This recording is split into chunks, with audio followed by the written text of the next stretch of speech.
2025లో ప్రపంచం మొత్తం నిర్మించిన కొత్త సోలార్ విద్యుత్ కంటే ఒక్క చైనా నిర్మించిన సోలార్ విద్యుత్ ఎక్కువ. అవును, ఇది కేవలం రికార్డు మాత్రమే కాదు, ప్రపంచ ఇంధన రంగంలో చైనా ఆధిపత్యాన్ని మరోసారి నిరూపించిన ఘనత. 2025లో ప్రపంచవ్యాప్తంగా 636 టెరావాట్ గంటల కొత్త సోలార్ విద్యుత్ ఉత్పత్తి సామర్థ్యం చేరింది. ఇది ఇప్పటివరకు నమోదైన అత్యధిక వార్షిక వృద్ధి.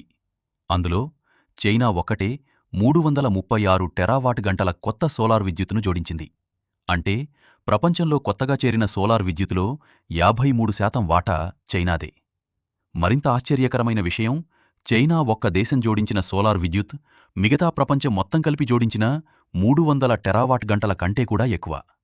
ఇది ఎంత పెద్ద స్థాయిలో ఉందో అర్థం చేసుకోవాలంటే, 2025లో బ్రిటన్ మొత్తం ఏడాది వినియోగించిన విద్యుత్ 322 టెరావాట్ గంటలు. కానీ చైనా ఒక్క ఏడాదిలో కొత్తగా జోడించిన సోలార్ విద్యుత్ అంతకంటే కూడా ఎక్కువ.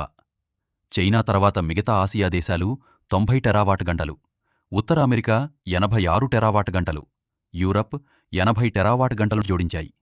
ఈ గణాంకాలే చైనా మరియు మిగతా ప్రపంచం మధ్య ఉన్న భారీ అంతరాన్ని స్పష్టంగా చూపిస్తున్నాయి. ఈ వేగవంతమైన సోలార్ విస్తరణ వల్ల ప్రపంచ విద్యుత్ డిమాండ్ పెరిగినా శిలాజ ఇంధనాలతో విద్యుత్ ఉత్పత్తి తగ్గడమనే చారిత్రాత్మక పరిణామం చోటుచేసుకుంది. ముఖ్యంగా చైనా 56 టెరావాట్ గంటలు, భారత్ 52 టెరావాట్ గంటలు ఫాసిల్ ఫ్యూయల్ ఆధారిత విద్యుత్ ఉత్పత్తిని తగ్గించగలిగాయి. ఇంకో కీలక విషయం, ప్రపంచ సోలార్ ప్యానెల్స్, బ్యాటరీలు, కీలక పరికరాల సరఫరా గొలుసుపై చైనా ఆధిపత్యం కొనసాగుతోంది.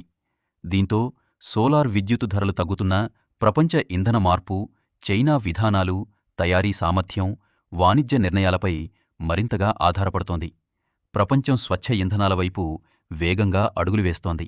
కానీ ఆ మార్పుకు ప్రధాన ఇంజిన్గా నిలుస్తోంది చైనా.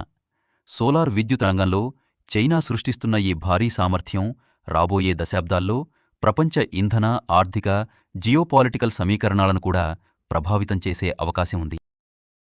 ఇలాంటి మరిన్ని ఆసక్తికరమైన డేటా, విజ్ఞానభరితమైన ఫ్యాక్ట్స్ కోసం మా ఛానల్ను సబ్స్క్రైబ్ చేయండి.